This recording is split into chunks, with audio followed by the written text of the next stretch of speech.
집 안을 둘러보면 잘 사용하지 않으면서도 그냥 두는 물건들이 많습니다.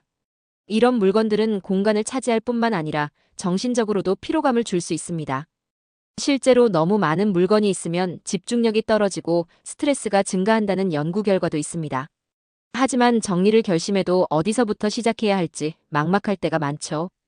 그래서 오늘은 집에서 당장 없애야 할 5가지 물건과 정리해야 하는 이유, 효과적인 정리 방법까지 알려드리겠습니다.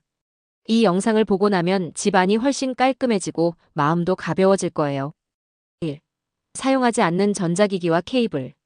고장난 전자기기와 필요 없는 케이블은 불필요한 공간을 차지합니다.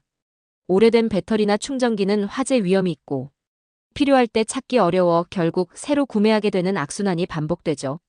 모든 전자기기와 케이블을 한 곳에 모은 후 현재 사용하는 것과 사용하지 않는 것을 분류합니다. 사용하지 않는 전자기기는 재활용센터나 중고 거래를 통해 처분합니다. 오래된 케이블은 필요한 것만 남기고 정리함이나 케이블 타일을 활용해 깔끔하게 보관합니다. 이렇게 하면 불필요한 전자제품이 쌓이는 것을 방지할 수 있습니다. 2. 오래된 옷과 신발. 입지 않는 옷이 많으면 정작 필요한 옷을 찾기 어렵습니다.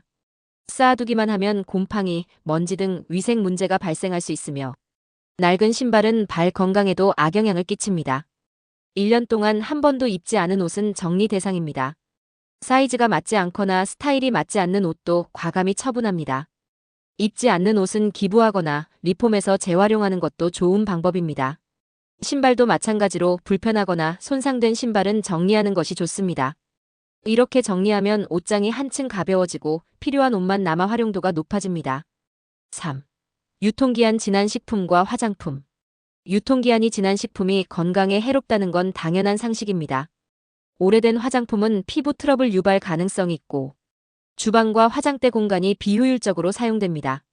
냉장고, 찬장, 화장대를 하나씩 점검하며 유통기한을 확인합니다. 유통기한이 지난 제품은 과감히 버립니다. 사용하지 않는 화장품은 주변 사람과 나누거나 기부하는 것도 방법입니다. 식품은 개봉한 날짜를 적어두는 습관을 들이면 관리가 더 쉬워집니다. 이렇게 하면 불필요한 식품 낭비를 줄이고 더 건강한 생활을 할 수 있습니다. 4. 쓸모없는 기념품과 장식품. 의미 없는 장식품이 많으면 공간이 어수선해집니다.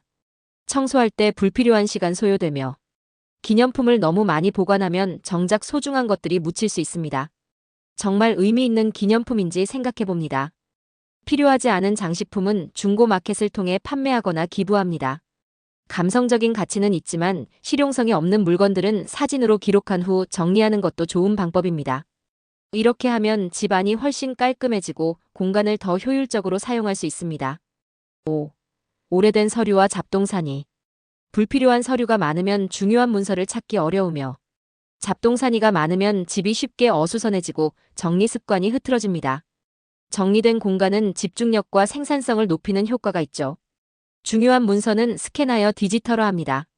이미 끝난 계약서나 영수증은 과감히 버립니다. 잡동사니 박스를 만들고 6개월 동안 한 번도 사용하지 않은 물건은 정리 대상으로 둡니다.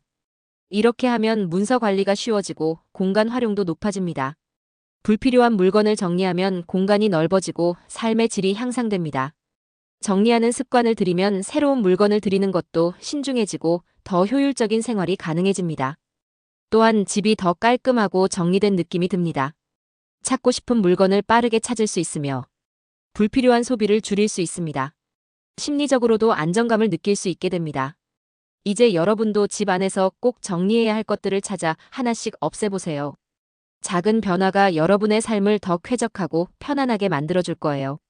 집이 정리되면 생활이 편해지고 마음도 한결 가벼워집니다. 여러분도 오늘부터 하나씩 실천해보세요. 이 영상이 도움이 되셨다면 좋아요와 구독 부탁드립니다. 다음에도 유익한 정보로 찾아뵙겠습니다. 감사합니다.